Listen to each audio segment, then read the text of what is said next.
Hey everybody, this is Wes. Thanks for tuning in. I've got another painting video for you that I just completed. This was a commission for a pet portrait, Frenchie. As I often do in these portraits, just starting in with a brush, just getting the shape of the head and the body, almost as a silhouette. Here's the reference photo on the right.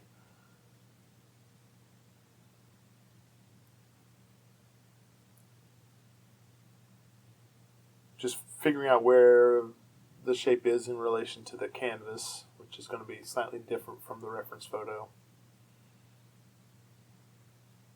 And all with an idea that anything of this can change at any point. But you have to start somewhere. And so very often this is how I start, with this awkward looking silhouette shape thing.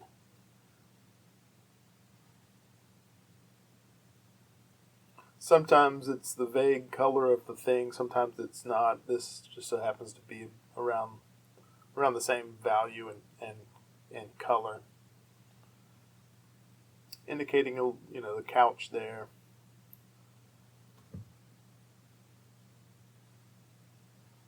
And I just want to put a non-distracting, background, and so I'm just going with a solid color for now. Because usually the first kind of stage, I'm generally trying to fill the canvas with paint, because you don't really want bare canvas at the end of the painting. So I figure that's a good place to start, is to get it all covered. Even if you're recovering it with white, at least you're putting down brush strokes. And as I'm doing this white in the background, I'm comparing it to the foreground elements and cutting into the foreground wherever I need to enhance it as I go.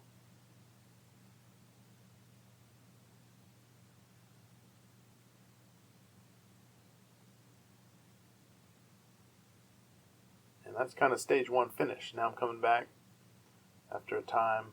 And this time I am using a China marker, so like a wax pencil in white, to mark kind of where everything goes. And oftentimes it'll end up kind of matching what I already have there, and that's okay. I just kind of keep going. But sometimes I'll see where it differs, and I can adjust, make the head smaller or bigger, and put the eyes where they need to go, or roughly where they need to go, that sort of thing.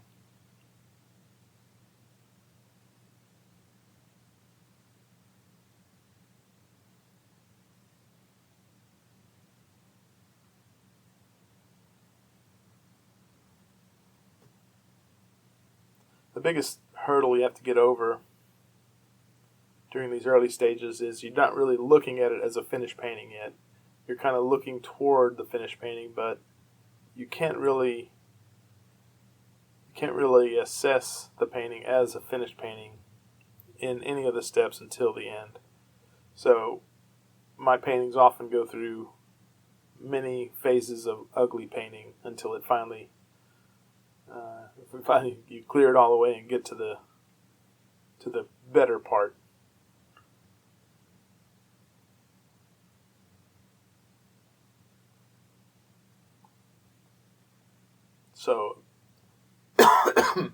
So a viewer may look at this and say, well, it's kind of funny looking. It looks like it has some kind of stylish small reading glasses on. But it's just indication where the eyes are going to go when they get to that step. As I'm painting it, I hardly think about it, other than these are kind of my guides that I'm laying out for myself.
in this second stage of painting, I'm refining the shapes and the hues and the values, getting a little closer to where they should be.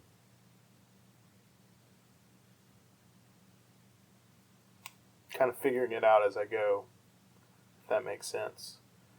If I wanted to figure out ahead of time, I sometimes do that as well, and do a full drawing and get everything right in the drawing stage. But most of the time I do it this way, where I'm kind of getting it right in the painting stages eventually. And depending on the intended final product, it may make a huge change from the reference photo, or it may stay very similar to the reference photo. This one is for a client, so I'm trying to get it close to the reference photo. But as I recall, it was kind of, I wasn't frustrated with it, but it was taking me longer than it normally does, and I was okay with it. I just kind of went with the flow.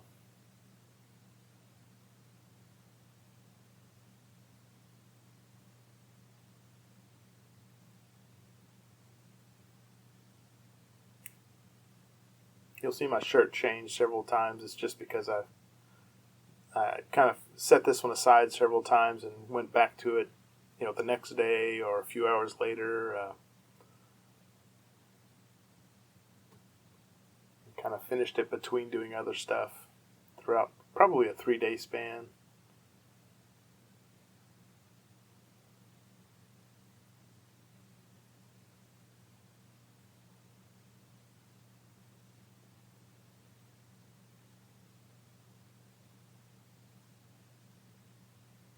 And this one took me a little longer to actually like what was going on with the painting until the later stages, partly because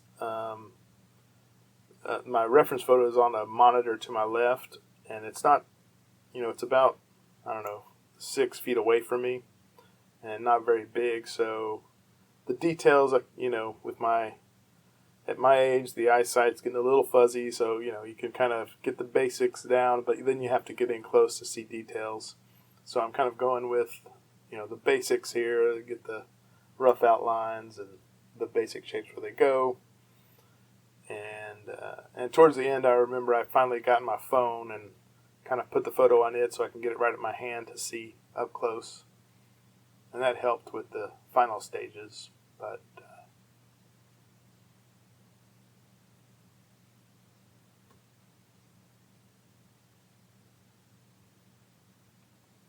so by this stage, I basically have a Frenchie. You can kind of see what kind of a dog it is by now. And the rest of it is just refining it until you get the right Frenchie, the one that you have in the photo,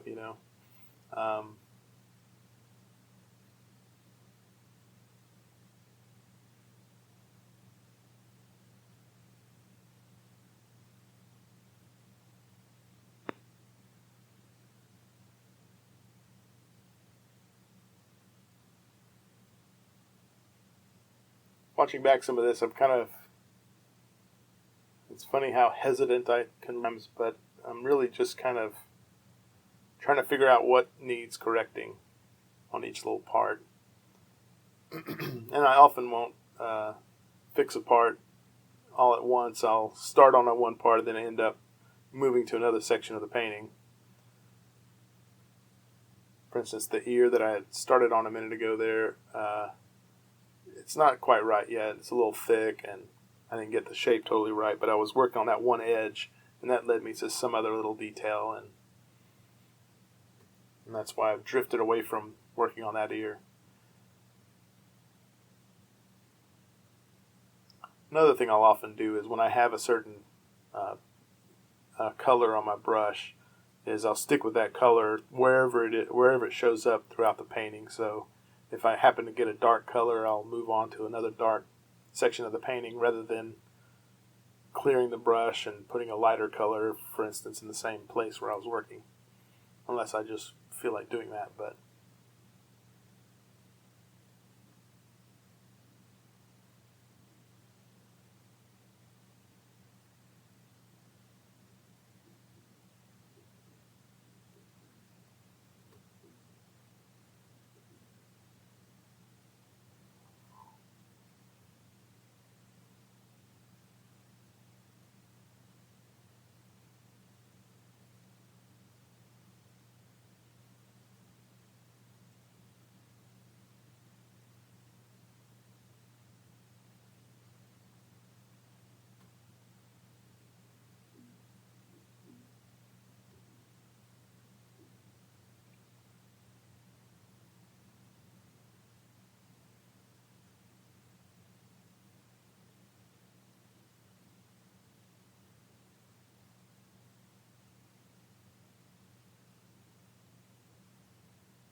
The shape might not might not quite be right on that white bit on the chest there.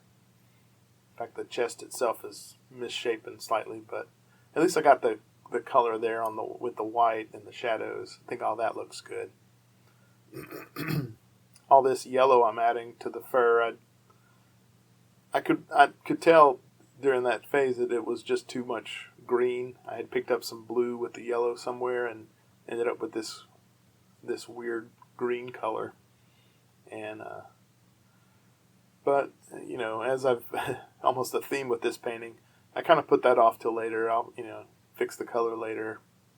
Still just kind of working just on whatever little part I feel like working on at the time.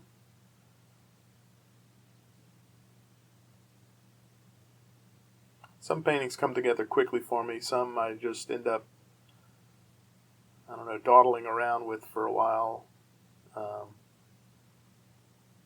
And that's how this one was. The end result is great. I like how it turned out, but the steps along the way were a bit slow and not very methodical. I'm kind of all over the place here.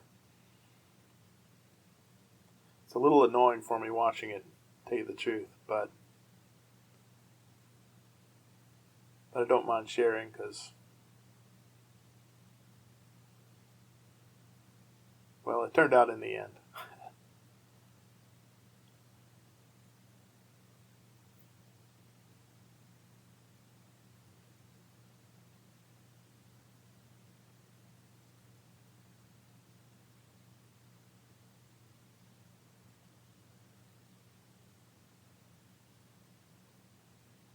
Starting to fix some of the angles of the legs and the chest and all that.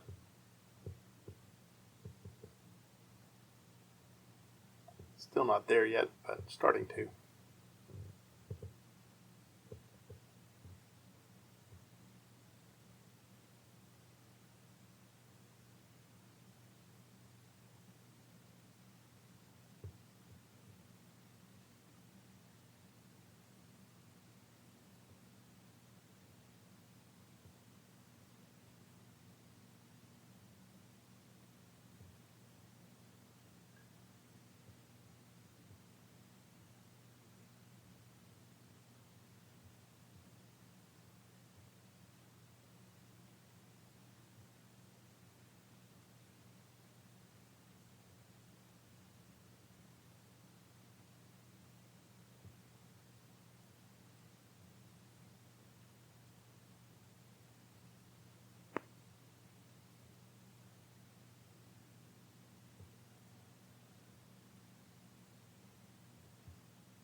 A question I get asked fairly often is if it's hard to paint, details in an all white or all black dog, for instance.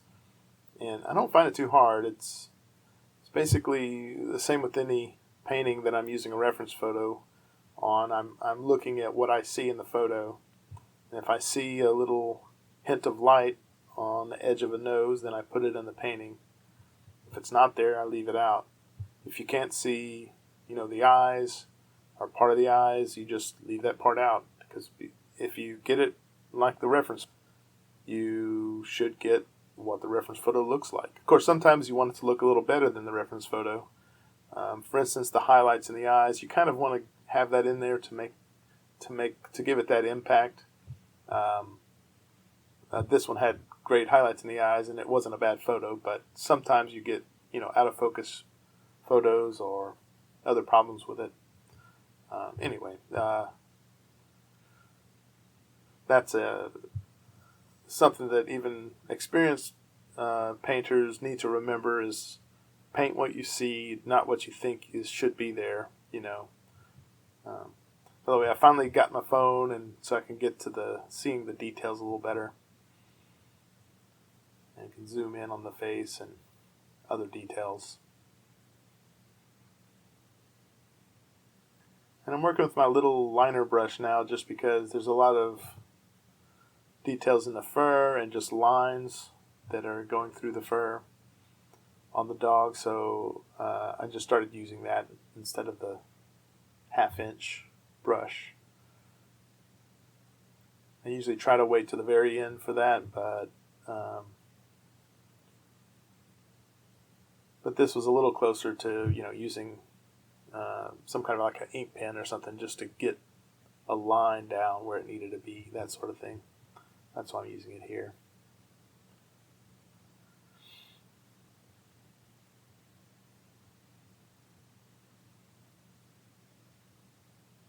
The lines in the nose, for instance.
Another thing that can improve your paintings is anywhere you need to have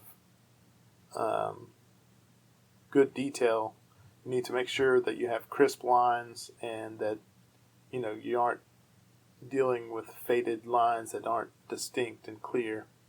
That can come off as looking unfinished.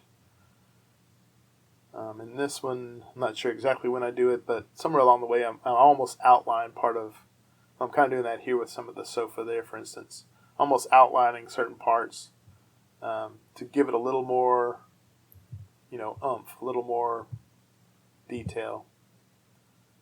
All right, this color is a little bright, and I do address it a little later, but it stays that way for a while. This is another instance of me kind of ignoring parts of the painting just because I'm moving on to other parts. So you'll have to forgive me for that. That's just kind of what happens sometimes. The funny part is I liked it better than the green, so that's kind of what I went with. And then I'll eventually tone it down here, I think, shortly. But they didn't want a green dog after all. They wanted the closer to the right color. Don't blame them.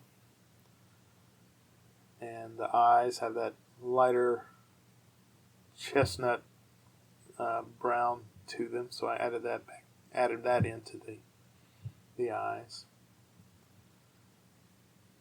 and that adds a lot, just that little detail.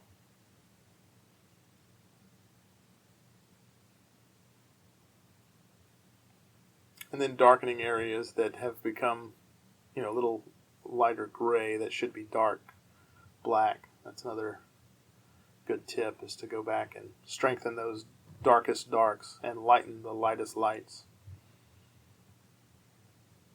And in doing this, I'm also reshaping the eye to the right shape. Most times eyes aren't exactly round or almond shaped, or they're not exactly what you think they should be, and they're not necessarily both the same shape, depending on if the subject is looking directly at the painter or at the camera, for instance, or if they're looking to the side, or you'll get slight ovals or slight differences in shape. And you just have to pay attention and paint what you see.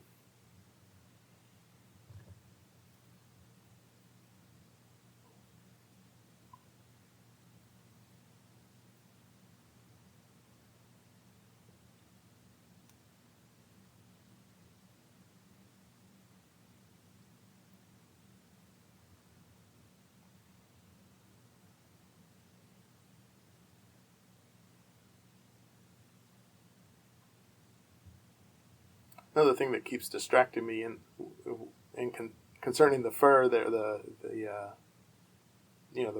hair on the back of the dog and everything, is just the mottled texture and patterns in the dog's fur that you kind of need to suggest, just by little lines here and there. So that's kind of why I keep going back to those areas.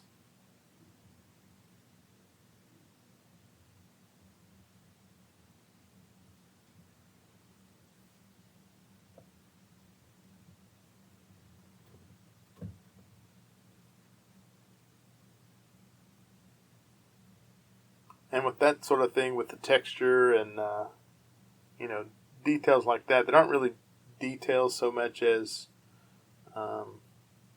faking details. You're not painting every hair in the fur. You're kind of giving a general texture, a general idea of what's there.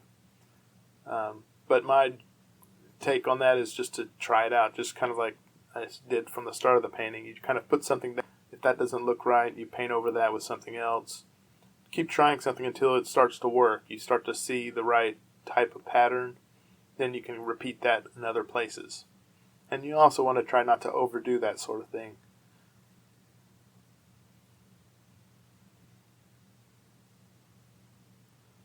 I got the nose and the muzzle of the dog looking a little better. Finally.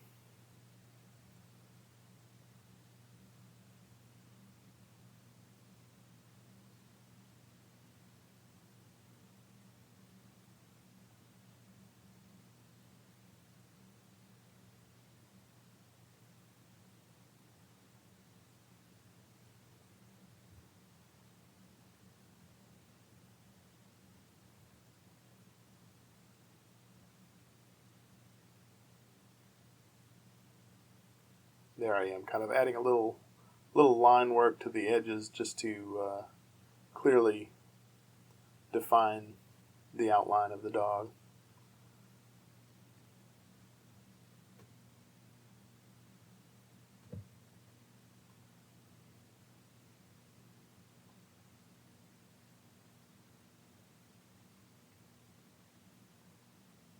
And there's nothing too wrong with the background, but I did find it a little dull, and I wanted to brighten it up in the background to give it a fresher look. So in a minute I'm going to add some brighter blues to the background. And here I am finally dulling out that color at the top, so it's not quite so distracting.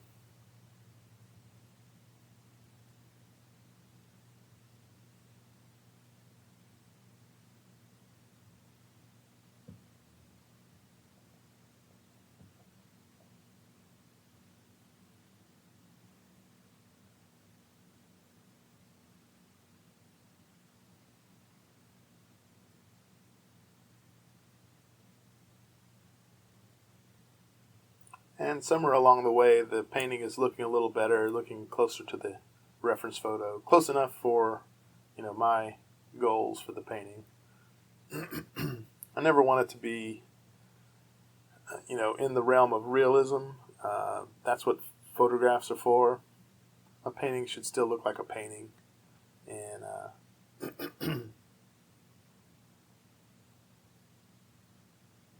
and that's where I try to leave it, where the brush strokes are still there, the loose, abstract take on the painting is there. But especially with these commissions, I try to get them close to the look of the photo.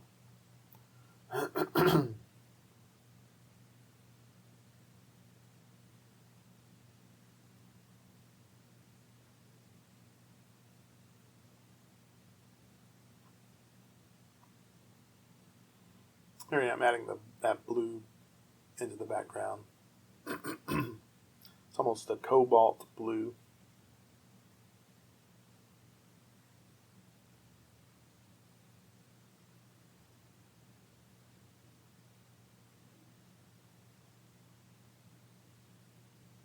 My only criticism of what I'm doing here is I'm adding too much water. I think I'm just testing out the color, see if I like it.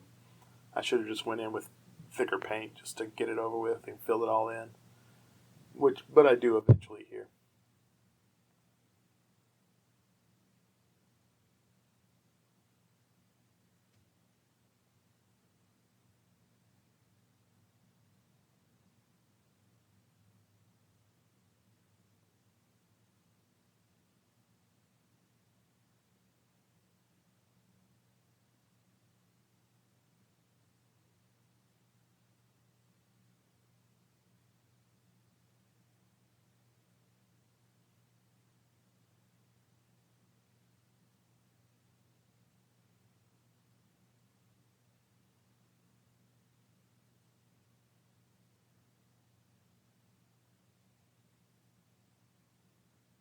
I generally don't like a background or any shape that doesn't have any variation or texture in it. So part of why I keep futzing with the background is trying to add in enough differences, enough variation. Here adding some lighter values, and I'll probably add some darker blues just to give the feeling that the background is alive and moving and more interesting than it actually is.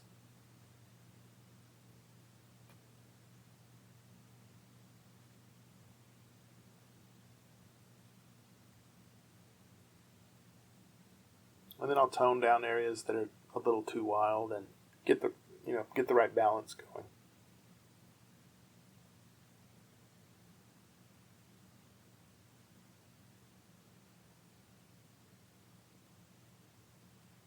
A little extra white highlighting, not a bad idea.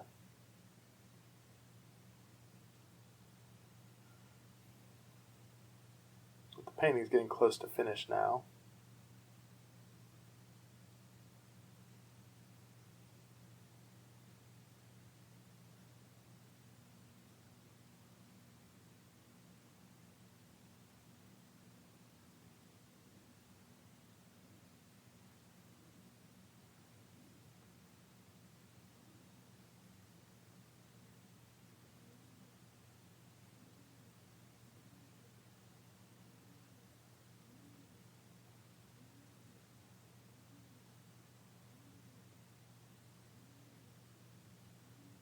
Adding in a little bit more orange of a color here and there.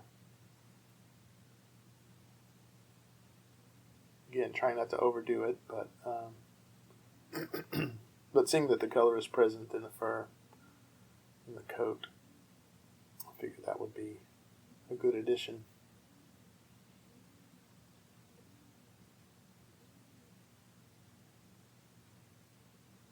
And the ears, I figured, were a little more peach color than pink, so I'm kind of adjusting that. I might have overstated that, but it looks all right in the finished product.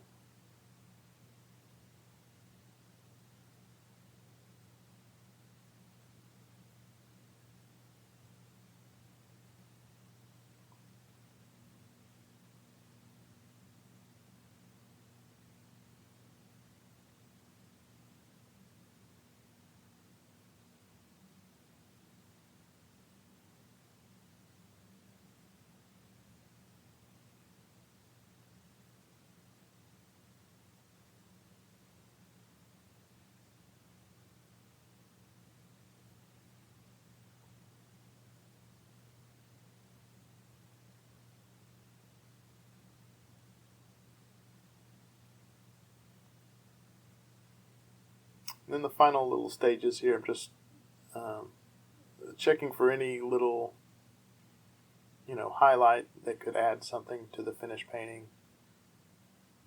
Anything present in the photo that would help the finished painting.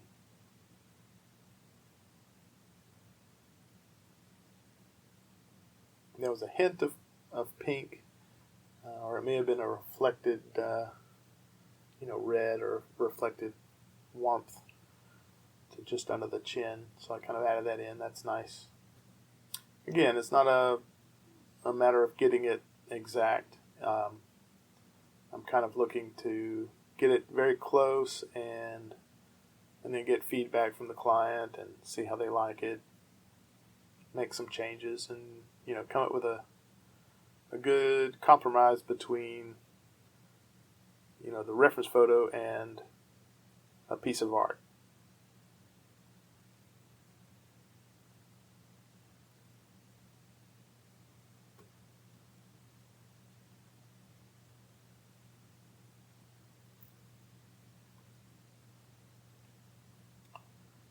Anyway, this is about finished. Thanks for dropping by and watching. I hope this was entertaining. Thanks for checking it out. And I've got a photo of the finished painting here. There we go. It turned out well. I like it. A little Frenchie. Thanks again. Don't forget to like and subscribe. And leave a comment. Let me know what you think. If you have any constructive comments or questions, I love answering questions. And have a great day.